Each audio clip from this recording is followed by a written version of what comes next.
des hobbies plutôt anciens commencent à revenir au goût du jour. C'est le cas de la couture. Figurez-vous, les passionnés ressortent les machines des greniers ou sont carrément tentés par le neuf. Oui, parce qu'entre les machines d'hier et d'aujourd'hui, il y a une fameuse différence.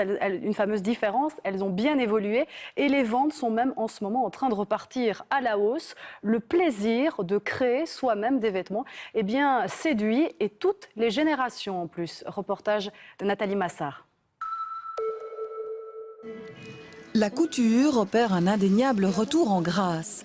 30% des 18-34 ans posséderaient aujourd'hui une machine à coudre. En 5 ans, les ventes auraient été multipliées par 3. Un sacré bout de chemin pour cette belle mécanique née en France en 1830.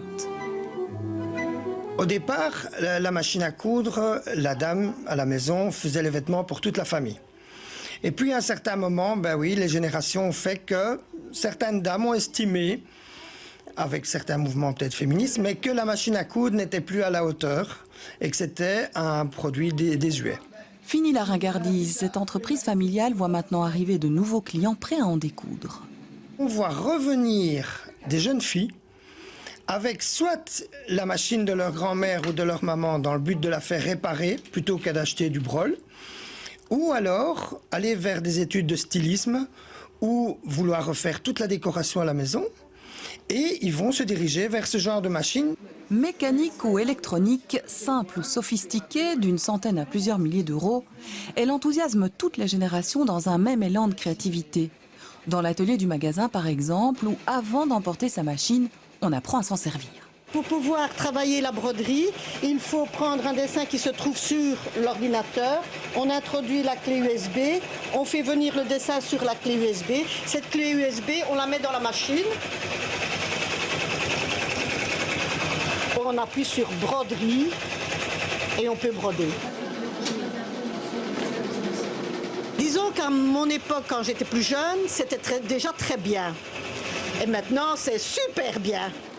Coudre, c'est fun et économique, en témoigne la multiplication des ateliers et des cours. Ici, on revalorise, on customise, on transforme les matières.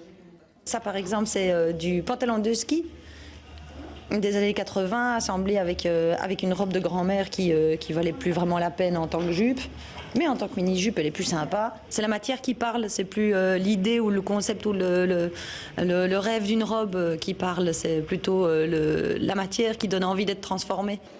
Pour Cindy, c'est une première. À 18 ans, elle dit oui à la machine à coudre, non au gaspillage et aux vêtements standardisés. Non, c'est un plaisir en plus de les porter, de se dire oui, c'est moi qui les fais. Et de ne pas devoir aller chez H&M ou Zara ou Océa et de porter les mêmes vêtements que tout le monde. Enfin, j'ai envie de sortir du lot un peu comme ça. C'est pas finalement juste la matière qu'on revalorise, c'est nous-mêmes aussi en se mettant dans nos propres habits déjà parce que c'est notre parure. Et puis aussi dans le fait de faire soi-même. Effet déstressant et valorisant, souci d'économie ou simple envie de créativité, pour tous, les bénéfices de la machine à coudre sont innombrables.